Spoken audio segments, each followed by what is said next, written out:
What is up guys, Karma Medic here and welcome back to another dose. If you're new to the channel, hi, my name is Nasser and I'm now a third year medical student studying at King's College London. Today's video is all about why I study in 4-hour blocks. And I'm not talking about 4 hours of half studying, a little bit of procrastinating and chilling here and there. I'm talking about 4 hours of productive, efficient studying in a row. Now usually when people find out that I study in 4-hour blocks as opposed to 25 minutes or 1 hour, 2 hour, even 3-hour blocks, most of them tell me that's not possible. There's no way you can stay focused for that long. You probably aren't efficient. You're probably wandering in your mind and things like that. But honestly, I genuinely study for 4 hours in a row and I'm motivated and I'm productive and I'm efficient, and I'm going to explain all of that in today's video. I'm going to explain two things. One, why I study in 4-hour blocks, and two, how I study in 4-hour blocks. So let's tackle the why first. When I sit down at my desk over here or in the library in order to study, what is my goal? My goal is to complete as much work as possible, to be as productive and as efficient as possible. Now me personally, when I get into the zone for studying, I don't want to leave that zone. I don't want to get up, I don't want to procrastinate, I don't want to change what it is that I'm doing, because I've already done the most difficult part of sitting down to study, which is to get into the studying mood and zone. And the more breaks that I take or reasons I give myself to get up and off of my desk, that's another opportunity for me to have to get back into the studying zone, which I don't want to do. So generally speaking, when I'm studying for exams, I do 2 4-hour blocks in my day from 9 till 1 and from 3 till 7,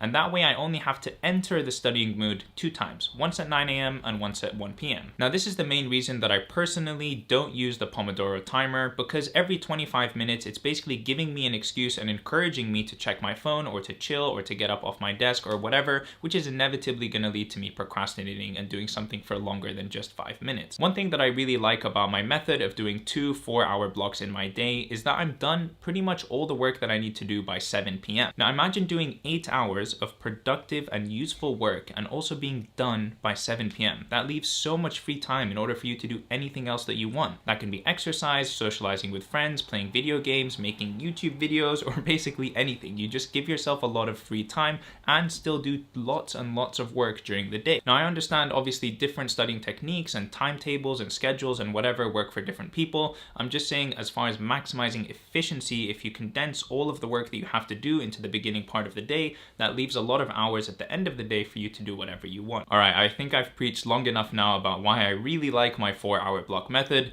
Now let me tell you how it is that I can actually stay focused and work for 4 hours in a row. I'm going to break this down into 5 key sections. The first is to plan the night before. And what I mean by this is that when I wake up in the morning and I know that I'm going to start studying at 9 a.m., I've already decided exactly what it is that I'm going to do at 9 a.m., which means that there's no friction or no time wasted in trying to figure out what do I need to study, what have I done enough of, what is left for me to do, etc, etc. I've already decided that and planned it the night before. So when I sit down at 8:59, I start exactly at 9 and I can get immediately into the studying zone. That is actually really key. If you're struggling to get into the study zone, have a predetermined plan of what it is that you're going to do during that time. So for example, tomorrow at 9 a.m. I'm going to study for the USMLE exam, which is here. So tonight, before I go to sleep, I'm going to open this book to the page that I'm going to be starting on tomorrow, and I'm going to put a pen inside of it. That way tomorrow when I take this book, which is already laying on my desk, in a nice and convenient place for me to begin work,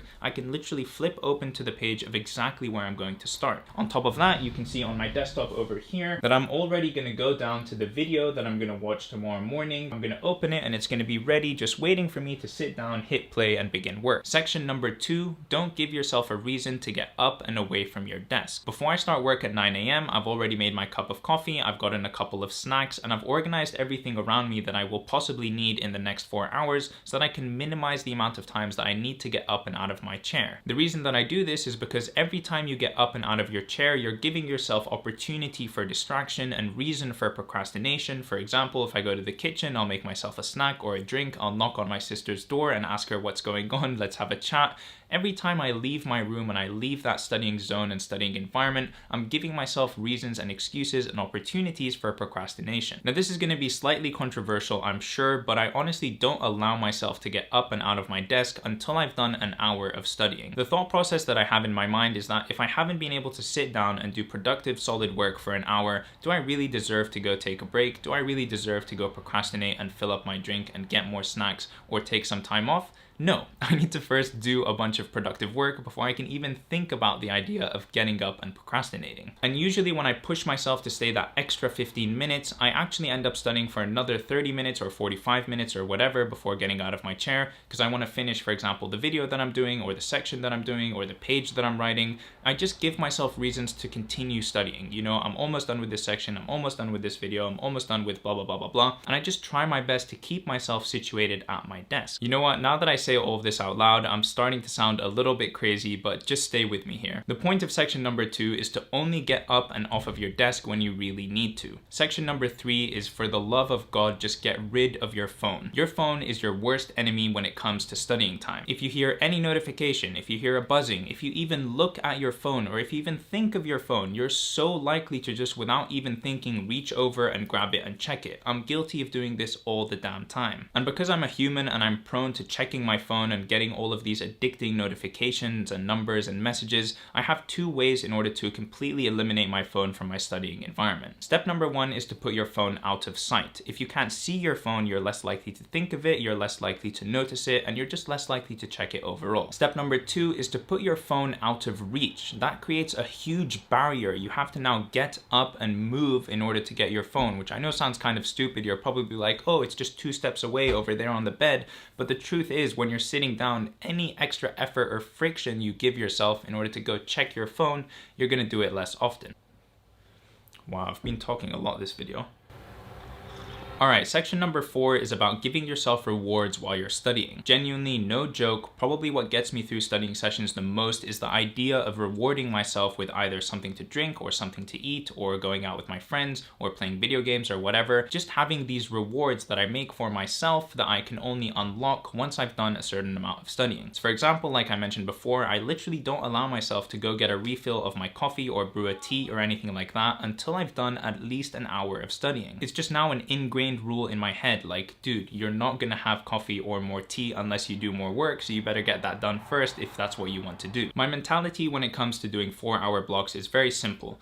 If I work from 0 till 2 hours, well then all I have to do is do the exact same thing that I just did one more time and I'll be done with my 4-hour block. It's the same thing like when I go for a 10K run. If I run 5 kilometers in one direction away from my house, well then I kind of have to run the other 5 kilometers in the opposite direction to get back home. And that way when I sit down for a 4-hour block of studying, really all I need to focus on is getting through the next 2 hours, because once I've done 2 hours, well then I just have to repeat what I've already done and I'll be done with 4 hours. I know it sounds really simple and it sounds kind of stupid, and you guys probably think I'm crazy right now, but if I just do 2 hours of studying, then I can repeat what I've done and then I've reached my goal. Okay, and the 5th and final section is about setting standards for yourself. For me personally, once I've done a 4-hour block of studying, I know that that is something that I am now capable of. And so next time I come to studying, if I study for 3 hours or 2 hours, then I'm like, well, this isn't really as best as I can do. This isn't pushing myself to my maximum efficiency or capacity. I've done a 4-hour block before. That means that I'm capable of doing it again. And I keep up that standard and I keep studying 4-hour blocks because I know that I can reach that level of capacity and productivity. It's the same thing like once I've done a 10-kilometer run, I know that I'm capable of running 10 kilometers. And so I keep running 10 kilometers every time because now that's my new baseline. That's what I'm capable of achieving. I don't like to give myself excuses or reasons to do something at a lesser level than what I've done before. I feel like I've done it once, I'm capable of doing that, and so I can keep up that standard. Now obviously you can probably see with the slippery slope that comes along with this line of thinking, I'm not crazy, I'm not a robot. I obviously have times when I can't study for 4 hours. If I follow everything that I'm saying about 80% of the time, then I'm doing a fantastic job, because the other 20% is just real life. Things happen,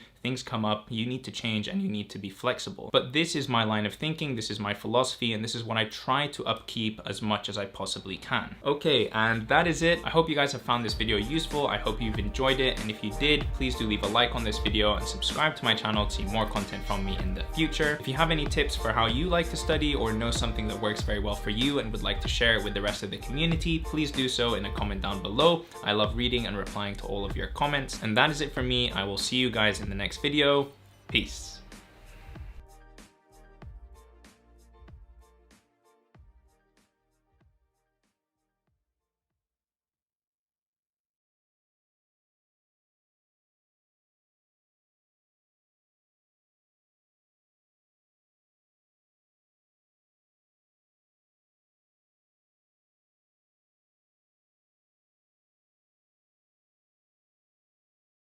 What video are we doing today? Why I study in 4-hour blocks.